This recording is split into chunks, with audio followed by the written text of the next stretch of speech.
Roar!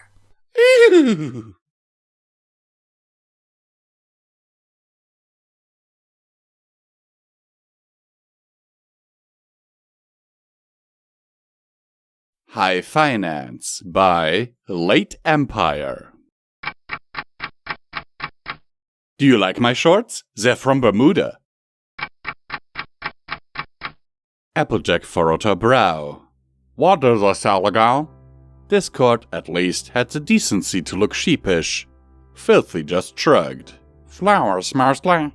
And I believe they were planning on diversify to mulch and gardening tools. Fluttershy coughed faintly from under her respirator. Here, on the hilltop overlooking the city, the smoke was nearly unbearable. At least a faint westerly breeze had started to blow.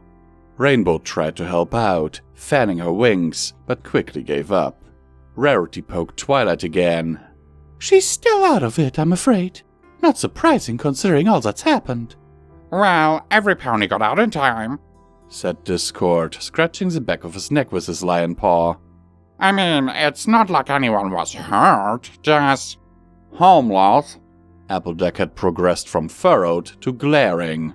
Filthy harumphed, and Rarity dimly realized she had never actually heard a pony do that before. He looked down his nose at them as he spoke. A little adversity is to be expected in those troubled times. Not like they're in dire straits just yet. I mean, there's plenty of grass to eat, and bits shortage aside, there's still the possibility of government help. Discord winced. In the distance, the last precarious remains of Canterlot Castle fell into the burning city. Rarity levitated a collection of sewing needles. How did this happen? Filthy took a step back. It was Discord's idea. My idea? What baloney? I'll have you know. I was just balancing ledgers, and the numbers moved, and he was in the books, swapping things around and making suggestions. A sewing needle embedded itself in the ruined tree next to them. Filthy swallowed and collected himself, restoring his haughty demeanor. I can't expect common ponies such as yourself to understand the details. This is high finance after all. Applejack gritted her teeth. Try us. Very well.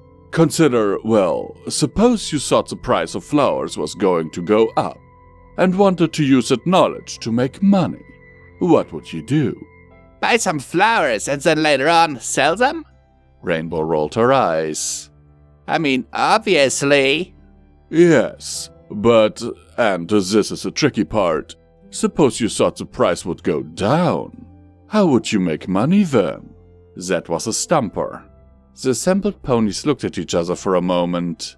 Another sewing needle separated from the pack, quivering threateningly. Filthy sighed.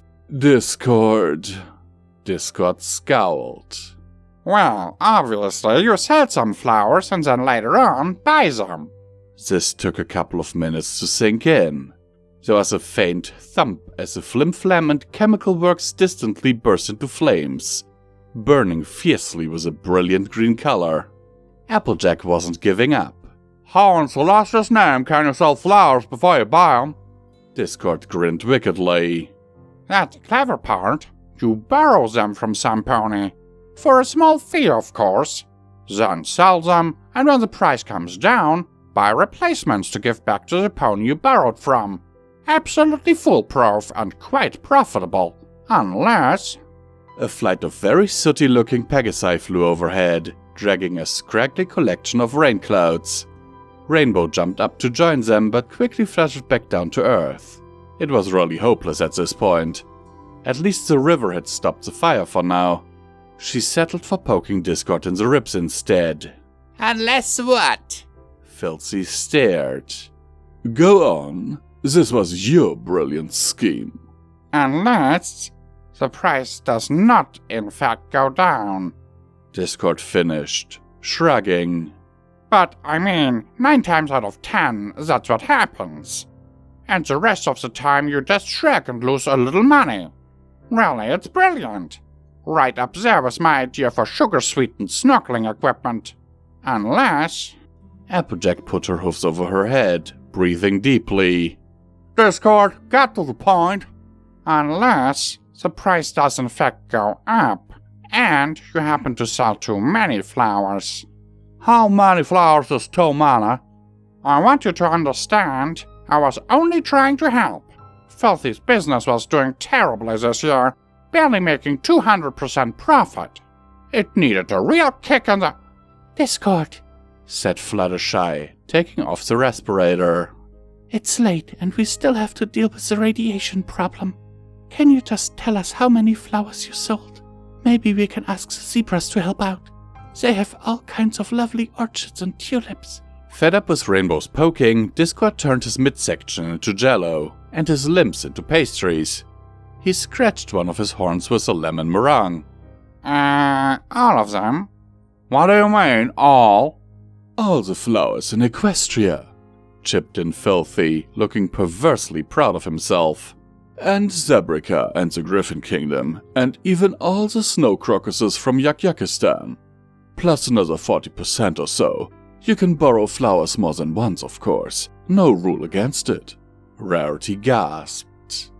That's insane! Why would you do such a thing? Filthy glowered back at her. I'll have you know, if it had worked, we'd have made a tremendous pile of bits. Which seemed very likely until word got out and other ponies started buying up all the flowers. I mean, I don't even know why we let commoners buy them. All they'll do with a flower is go plant it somewhere. Wasteful. 10 years, mumbled Twilight. Applejack and Rarity looked over with concern. What was that, Sugar Cube? Glad you're back with us. Twilight's expression was unreadable as she watched the flames. 10 years, she repeated.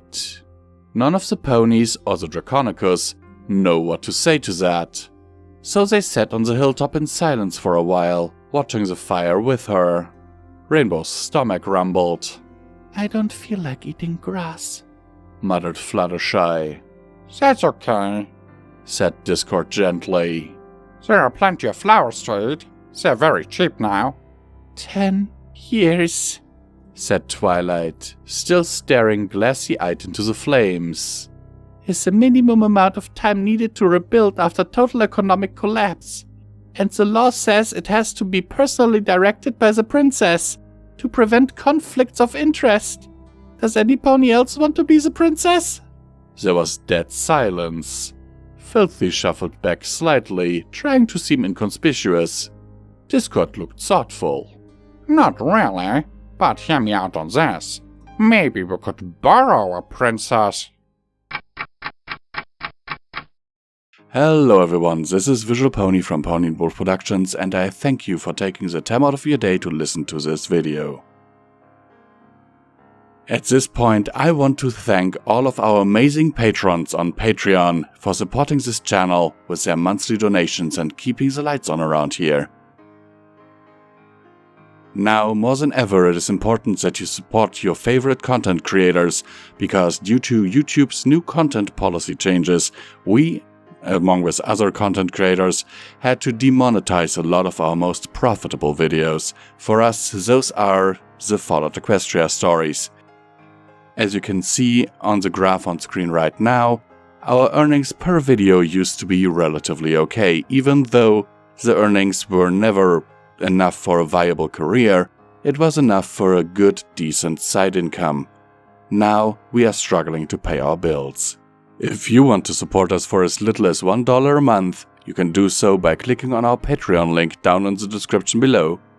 And you can get wonderful perks like, for example, early access to all of our stuff. Sometimes things like this are recorded months in advance. Voice acting lessons from me or Midnight, if you really want to. And you can join our Patreon Discord server. Even though it may look like there's not much going on in there, I am actually checking it on the daily. Thank you for listening to this message, and I wish you a wonderful, wonderful day.